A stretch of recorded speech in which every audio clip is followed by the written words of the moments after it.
Hello, Retro Rewinder here, and today we have a little bit of a pickup.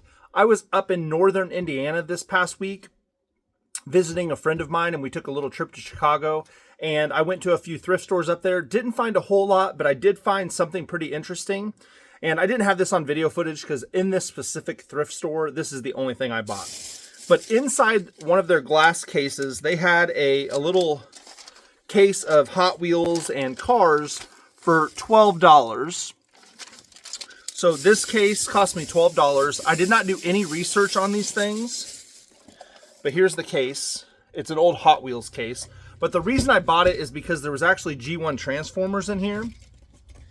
And specifically, this is the one that I've known that I've sold before for more than $12 for just this one. So I knew that it was going to be a good purchase, but there were a few other things in there. But I haven't done any research on these, so I'll show kind of what they are and show some comps on the screen so you can get an idea of how well I think I'm going to do on these. Next thing we have here is this kind of rough condition bus. Probably not worth much.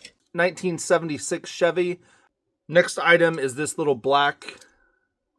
It's a Zylemex, a Porsche Zylemex. Never heard of it. No idea if this thing's worth anything. I'm hoping there'll be a few red lines in here. Again, I didn't really look at these, so I know that there was a few Transformers, which is why I bought it. Just a little cheap plastic motorcycle.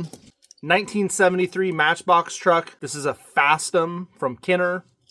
And we do have a red line. Looks like a 70s red line.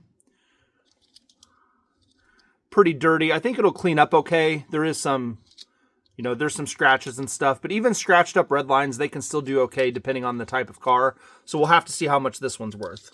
Got the General Lee. This car can sell okay sometimes too. Not for a ton of money, but for a single car, it does okay. This is a 1960 Hot Wheels Ford Bronco.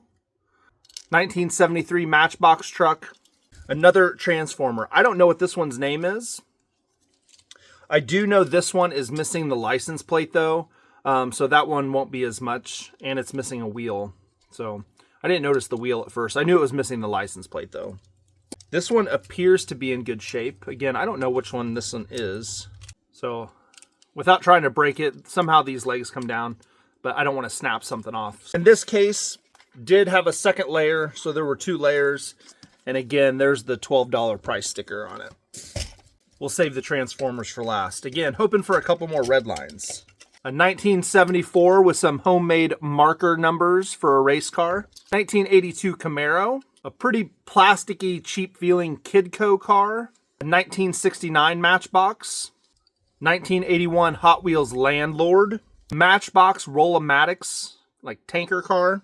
1978 Hot Wheels Flat Out. 75 Matchbox.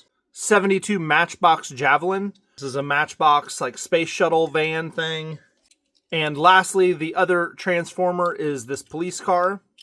Kind of loose. There he is transformed. So again, I only paid $12 for the whole case, but I really did it for these 3. So hopefully I'll make pretty decent money on those. And we have the one red line. I'll try to put a comp on the screen of what I think that'll go for. But I just love buying stuff like this because it's kind of a mystery. I briefly looked in there and knew that the Transformers were in there, so I just knew that it was just going to be a fun thing to look through and not have any worry about the cost because I knew I'd make my money back on those Transformers. So if you enjoyed this video, thank you so much. Give it a thumbs up, and we'll talk to you next time.